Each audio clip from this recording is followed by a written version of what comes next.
Welcome back to the podcast where we ask the question, what makes you happy?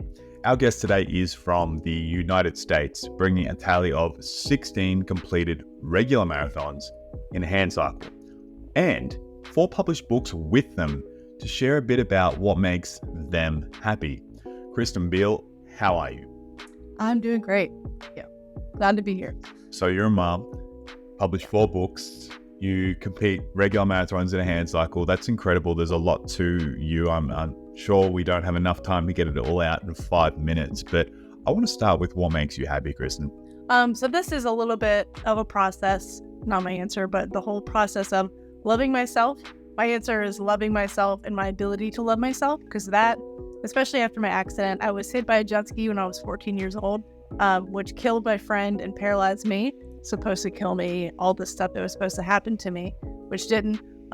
So as a teenager, kind of being in a wheelchair and having to relearn everything and having a whole new image, learning how to love myself and how to find my happiness, find the things that make me happy and hang on to that stuff.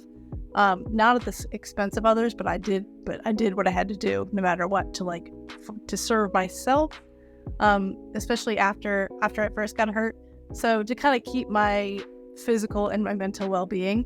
And so now, 18 years later, just loving myself is what makes me happy, and being able to be confident, even though I have a compromised body, quote unquote. What does loving yourself actually look like? I know it's a phrase that gets thrown out a lot on social media, on TikTok, on other podcasts. It's just love yourself this, love yourself that. But what does that actually look like? It's a very cliched phrase, love yourself, but it's actually a very difficult thing to do. If it, my example, in my case, you have something that's challenging, or you could look at yourself, or other people can look at you and be like, oh, she's got it bad. She can't walk. She can't feel her legs, all that stuff. But to me, it means having the confidence, no matter where I'm showing up,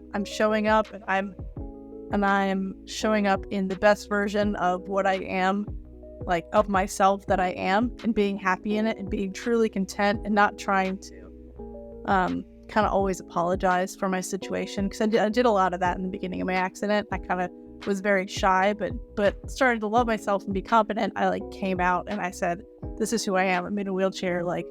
Do you have a ramp?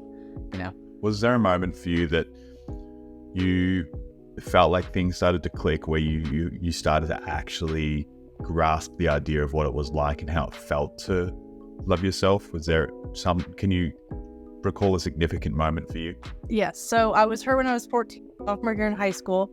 And then all the way till I was a freshman in college. That was one of the worst years of my life because I didn't love myself. I was very apologetic, I'm going to say.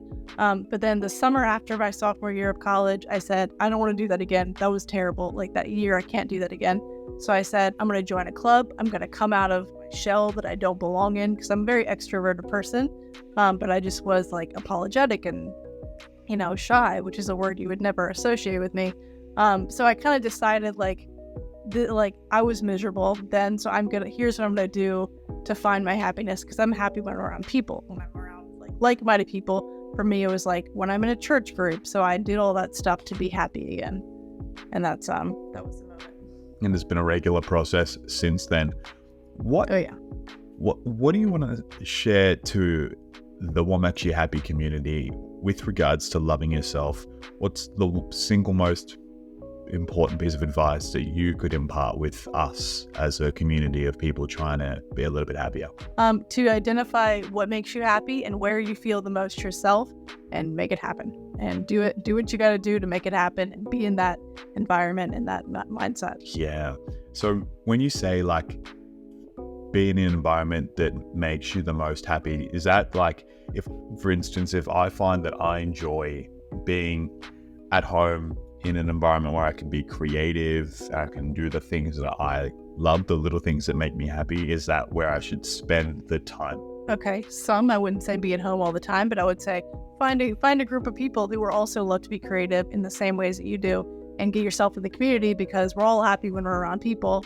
I'm saying that we were designed to be around people. So just apply what you love, the creativity where you feel most confident in yourself, bring it out in the world, do something with it. That was perfect. I really appreciate your insights into your personal story and what makes you happy and how you've grown over the last 18 years. Thank you for listening. If you want to read more of my story, I have books. Yeah, thank you very much. All the books and links to Kristin will be in the description below if you want to check those out. Thank you very much, Kristin.